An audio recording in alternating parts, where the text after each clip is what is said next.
Paz do Senhor, meus irmãos, é um prazer enorme estar falando com vocês. Vamos dar início a algumas gravações que eu prometi para vocês, né? A gente está no módulo de família da Escola Bíblica, baseado no Instituto Bíblico Você em Cristo, tá? E nós vamos estar falando sobre alguns conteúdos que ficaram para trás, que não deu tempo de nós comentarmos na última aula. Antes de eu entrar nesse conteúdo, eu vou estar falando com vocês também sobre o conteúdo, que é uma revisão bem rápida do que nós falamos, tá bom? Então vamos lá, família cristã, eu preciso aceitar a família que Deus me deu, né? Baseado em Efésios 5, 22 ao 33, e o aceitar você fez essa escolha, né? Você escolheu essa família, você escolheu esse esposo, você escolheu essa esposa. Então não tem como você ficar questionando isso, é uma escolha que é tua, então você tem que acolher, você tem que se desenvolver, você tem que evoluir dentro dessa dinâmica familiar, dentro desse contexto familiar, aceitando as suas escolhas. E quando eu falei sobre isso, na aula, né, eu usei o exemplo muito importante que Paulo escreve à igreja de Éfeso, devido ao contexto que existia ali. Este contexto ali era muito interessante, porque as mulheres da cidade de Éfeso, elas eram veio de uma religião pagã, que eles eram sacerdotisas, né, da Diana de Éfeso. Ela se converte, vai para a igreja, porém eram mulheres insubmissas, eram mulheres que tinham autonomia, mulheres que tinham dificuldade de aceitar andar lado a lado com o homem. Por outro lado, o homem olhava essas mulheres como mulheres fúteis, mulheres prostitutas, porque as sacerdotisas da Diana de Éfeso se prostituía dentro daquele cenário. E quando ela se converte, vem toda essa bagagem da religião anterior e isso é levado para dentro do ambiente familiar. E aí começa a ter os conflitos. Então Deus manda a mulher se submeter ao homem e manda o homem amar a mulher como Cristo amou a igreja, dando a sua vida por ela. Então esse contexto, esse cenário está inserido dentro da igreja. E Paulo, ele vem literalmente exortar a igreja para que a família venha a ser estruturada. Quando eu vou para o livro de Gênesis, capítulo 2, do 4 ao 8, do 15 ao 22, mostra a criação de Deus, onde Deus criou o homem e a mulher. E nessa parte da aula, eu estava falando justamente sobre como tem que ser a ordem das coisas na vida familiar. Então, Deus ele cria o homem, Deus ele cria a mulher, e essa é a família original, é a base da família. E essa base da família está baseada onde? Na relação entre homem, mulher e Deus. Então, até então, o filho ainda não faz parte dessa estrutura familiar. A família é constituída entre homem, mulher e Deus. E isso é importante você entender, né? O paraíso ele é constituído entre homem, mulher e Deus. Esse é o lugar onde Deus habita, onde Deus se relaciona com o homem. No livro de Gênesis, capítulo 3, do 1 ao 24, tem a queda do homem, da mulher e as suas consequências. E as consequências se dá a partir do ponto de vista que a mulher tem que se submeter ao marido e com dores de parto dar à luz aos filhos. E o homem, do suor do seu trabalho, comerás o pão de cada dia. Então, a partir daquele momento, eles são expulsos do paraíso. Eles perdem, né, a relação entre eles, homem, mulher e Deus. E aí eles são expulsos tal, e a partir daquele momento Deus começa uma projeção de restituição deste paraíso. E aonde é a restituição desse paraíso? Na cruz do Calvário. Então, quando o homem ele aceita Jesus, quando o homem se converte, a mulher se converte, é estabelecida uma relação entre o homem, a mulher e Deus. E esta relação entre homem, mulher e Deus, ela passa por um processo de transformação, de mudança. Então, quando o homem aceita Jesus e se converte, a mulher também, a relação entre ele e Deus é estabelecida através do sacrifício e ressurreição de Cristo.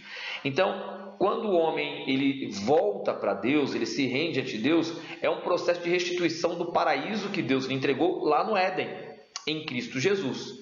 Então, toda casa, toda família, todo homem e mulher tem que ter essa relação conjugal e a relação com Deus tem que ser uma realidade. A base da família é homem, mulher e Deus. E quando eu aceito a Jesus, eu, através de uma vida de oração, de conhecimento da Bíblia, de uma comunicação saudável com a minha esposa, eu crio uma atmosfera dentro da minha casa espiritual. E aí vem o fruto desta relação, que são os filhos. Mas essa base espiritual tem que ser estabelecida, ela tem que ser fortalecida, ela tem que ser firmada. Então você que tem uma família cristã, você precisa compor a tua família desta relação. Que relação é essa? Você, mulher e Deus. E a partir dessa relação gerar os frutos, tá? Em 1 Timóteo 3, 1 ao 5, fala que o homem precisa governar bem a sua casa antes de servir a Deus. Não adianta eu ser um exemplo dentro da igreja e sabe, uma parede dentro da minha casa. Eu tenho que ser um homem, ter um bom testemunho, ser um homem de Deus dentro da minha casa, porque lá é o meu paraíso. Lá é o lugar que Deus estabeleceu para eu viver bem. Lá é o lugar onde eu tenho uma relação entre eu e minha esposa e Deus estabelecida. Então, eu preciso entender isso. E olha só, Colossenses 3, 18 ao 25, diz assim: trabalhe para os homens como se fosse para Deus. Então, a partir deste ambiente, dessa atmosfera espiritual, da relação conjugal, eu e minha mulher, restaurados, restituídos, libertos, transformados, conjugalmente estabelecidos, com a presença do Senhor na minha casa, eu gero frutos. E gerando frutos, logo, Deus vai estar me abençoando. E aí, eu vou trabalhar para os homens, eu vou produzir para os homens como se eu estivesse trabalhando para Deus. Então, se existe uma ordem de estrutura que o homem precisa ter, qual é essa ordem? Primeiro, é a relação dele com Deus. Isso é estabelecido desde o Éden. Então, tanto homem quanto mulher tem que entender que dentro de uma ordem de vida, de projeção de vida, a relação dele com Deus tem que ser estruturada. Depois dessa relação dele com Deus, vem quem? A família. Então, a relação dele com Deus, como é no Éden, depois a relação dele com o seu cônjuge, né? E automaticamente com o fruto desta relação, que são seus filhos. Depois, trabalho, porque a Bíblia diz que o Senhor Deus deu ordem ao homem para trabalhar, para cultivar, né, os alimentos, para produzir alimentos lá no Éden. E depois a igreja. Então é essa ordem e não pode fugir, porque se foge, cria uma bagunça dentro do contexto familiar, tá? Então eu preciso ter esse entendimento, essa compreensão para ter uma vida saudável.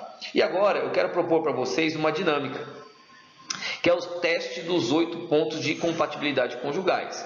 Então, para que isso? Porque é muito interessante que você percebe que as pessoas escolhem o seu cônjuge, depois ele quer expurgar o cônjuge da vida. E aí começa a falar, eu sou incompatível, vou me separar porque não há compatibilidade, não há um bom relacionamento. Mas não foi uma escolha. Se há uma escolha, você vai ter que começar a aceitar quem é a pessoa que você escolheu, com as suas qualidades e defeitos, e evoluir junto com ela. A questão da separação não é uma opção dentro de uma vida espiritual cristã.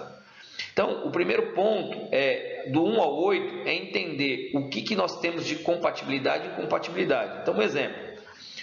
Eu consigo olhar para o meu cônjuge, para minha esposa hoje, e ver um futuro diferente para mim do dela, ou eu olho para ela e vejo um futuro igual, nós andando juntos. Então, eu quero que você responda isso dentro de uma folha de papel sulfite, para nós discutirmos na próxima aula. Então, o futuro entre eu e minha esposa parece diferente, ou eu me enxergo no futuro velhinho com elas dois juntos, buscando ao Senhor? 2. Tem muita argumentação dentro da nossa relação. Quando a gente vai conversar, sempre um está argumentando mais que o outro. Não há uma concordância nessa relação. 3. Desejo de passar mais tempo com outras pessoas do que com a minha esposa. Se eu desejo passar mais tempo com as outras pessoas do que com a minha esposa, há um problema. Sim ou não? A comunicação não acontece, a gente sempre está discutindo, brigando, batendo boca, ou a gente tem uma comunicação saudável, né? É uma comunicação agradável. 4, 5, ninguém quer ceder. Quando a gente começa a discutir, vê um ponto divergente, um cede, o outro abre mão, ou sempre a gente está discutindo, brigando, batendo boca, e cada um dentro das suas razões. 6, eu tenho valores e crenças muito diferentes da minha esposa, nós divergimos nesses pontos de vista, ou do meu esposo. 7, você não consegue ser você mesmo. Na relação, você tem que mostrar para ela que você é um personagem, ou para ele que você é um personagem, que você não é você mesmo. E 8, o desejo de mudar o cônjuge é muito forte. Eu tenho esse desejo de mudar, de fazê-lo ou fazê-la ser igual eu quero, igual eu desejo. Então, eu quero que você responda, tá, esse questionário, e nós vamos conversar sobre isso na próxima aula. Um abraço.